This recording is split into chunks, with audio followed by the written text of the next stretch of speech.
Hello, great people. Welcome back to our channel. We are so excited to have you again.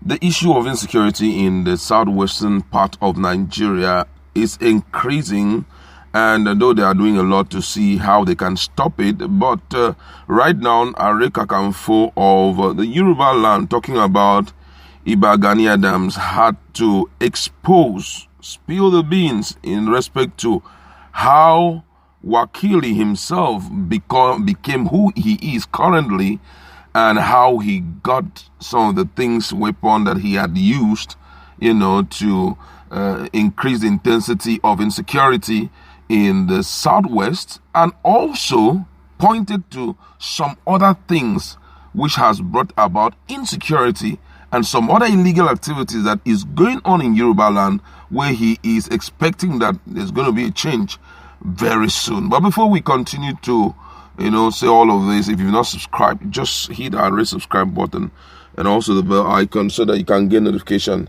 anytime we publish our videos. According to the news, the Are Onaka Kanfo of Yoruba land, Gani Adams, has revealed how is Kilo Wakili, accused by Ibaraba resident for being behind atrocities committed in the southwest by headsmen, became powerful in the southwest.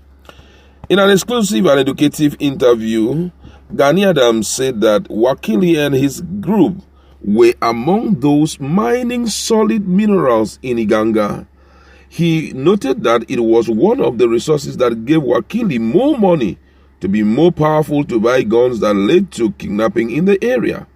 Speaking further, Adams enumerated several communities in the southwest where bandits have occupied. He noted that bandits are illegally mining solid minerals and gold in the community mentioned. According to him, as I am talking to you, do you know that our precious gold is being mined illegally by some bandits in Owo Oluse village? Helicopters will come from sky and drop guns and food items for them. The Ondo state government cannot even enter the forest. The Owo people cannot enter the forest as I am talking to you. Some illegal miners are mining our gold at Ilesha and Ile-Ife. Do you know generated the crisis of kidnapping in Ibaraba? They were mining solid resources at Iganga. That was one of the resources that gave Wakili more money to be more powerful to buy guns that led to kidnapping. They started from one place and eventually settled with kidnapping. There is this community in Oyo beside Agoare.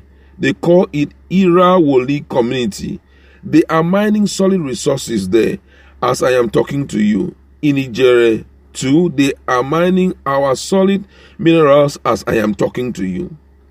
These are the resources that generation unborn should use to survive, to build a very good society that we will be proud of.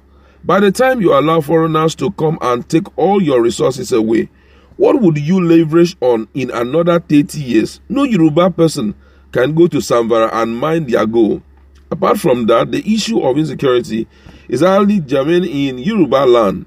For now, not only Fulani headsmen, I am telling you authoritatively, we have some of our Yoruba persons that are more criminally element in Yoruba land. We have to look at the external and internal forces to make sure we sanitize Yoruba land, he said.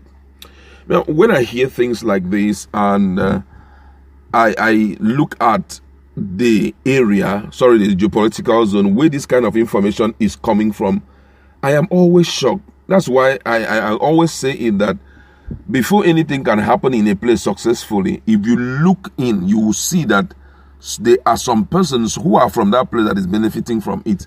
And for that reason, they decide to shut their mouth and allow the ill activities to prevail. In South, where there is oil, everybody seems to be targeting the oil. Already we have Nigerian National Petroleum Corporation that is regulating everything about exploration and everything about oil and all of that. But we have gold in different communities in the northern part of Nigeria and also in the southern part of Nigeria. Nobody is even interested in regulating the excavation of these things. Nobody cares about the mining activities in Nigeria. Nobody really cares about it. The question I keep asking is, if truly Nigeria have gold, why are we allowing legal miners to go in there? I can assure you that those legal miners are not just ordinary guys who just go there to take advantage of what they see there as solid resources. They are being backed up by people who are in authorities, position of authorities. I have not heard yet how much, or it has not been made public. Maybe it's in a record, but it has never been made public how much money Nigeria is generating from the sales of gold thus far. Everybody's eyes is on this thing, on oil. I think it's high time that even the Southerners need to talk about controlling this oil for themselves, so other people can look at their own environment and start making use of it. That's why we are always talking about this restructuring. It's overly important, because by the time you are not being given money from Federation account, you start looking inwards. Look at what Kakanfo is saying. And in all of these places, we have state governors. They are doing little or nothing about all those things. We hear that there is gold in those areas, Ile-Ife and the likes. And instead of that, they keep quiet and allow Fulani people to come and be getting those gold, mining those gold away from them. My God, how can we be so careless about things? By the time they finish that gold, they will now leave the place bare for you and go their way. Why can't we have people elected into office who will give up on anything corruption, anything greed, and be ready to fix the country for everybody to enjoy? I tell you the truth that nature, God himself, does not owe Nigeria anything. He doesn't even owe us peace in this country, because we have all what it takes to bring peace to Nigeria. But our leaders are just like, man, we don't care. And that's why 2023, if it will come, by God's mercies and by his grace, if Nigeria will still remain one and 2023 will come, it's high time we sit down and begin to negotiate this thing well. Individual, both in South, both in Southeast, both in all the areas, sit back and negotiate it very well. Because with what I'm saying, I'm so troubled in the sense that there seem not to be any hope at sight for Nigerians. They are poor people littered everywhere in this country. Common 30,000 naira basic salary for our own people, for our own civil servant. Nobody is ready to pay it.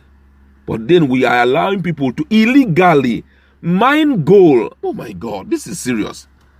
We are allowing them.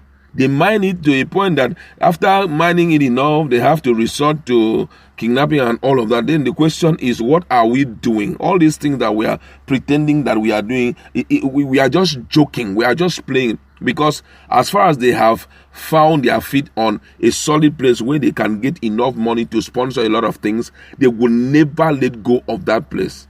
Except there are some determined people that will step up and say enough is enough. Looking at all of this, I want you to go to our comment section. What do you think can be done at this point to correct some of this ill that we are seeing?